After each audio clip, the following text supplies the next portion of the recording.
Imagine this. A 7-year-old boy, we'll call him Johnny, is selling lemonade on the streets of his small suburban neighborhood. But this isn't just any lemonade stand.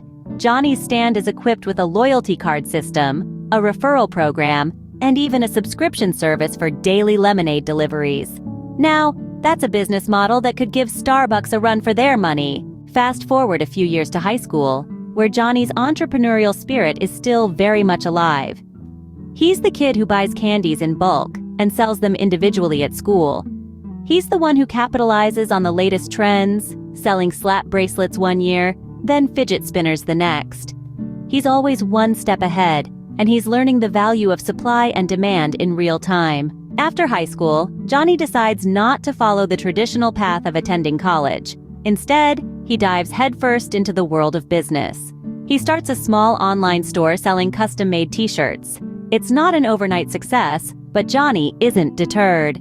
He persists, refines his strategies, and slowly but surely, his business starts to grow. One of the key turning points in Johnny's journey comes when he decides to expand his product range. He starts offering customized hoodies, hats, and even socks. This diversification strategy pays off handsomely, and Johnny's business booms. By the time Johnny turns 25, he's a self-made millionaire. His small online store has evolved into a thriving e-commerce business, and he's become a master of his craft. So, how did a boy selling lemonade become a millionaire at just 25? Well, Johnny's journey teaches us a few key lessons.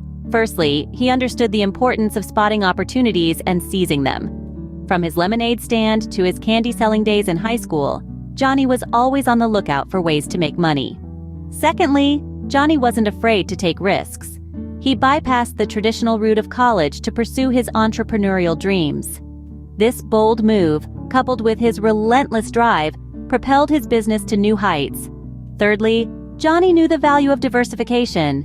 By expanding his product range, he was able to reach a wider customer base and boost his revenue. And finally, Johnny understood that success doesn't come overnight. It requires patience, persistence, and a whole lot of hard work.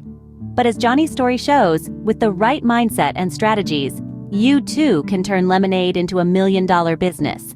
So keep these lessons in mind, channel your inner Johnny, and who knows, you might just be the next self-made millionaire.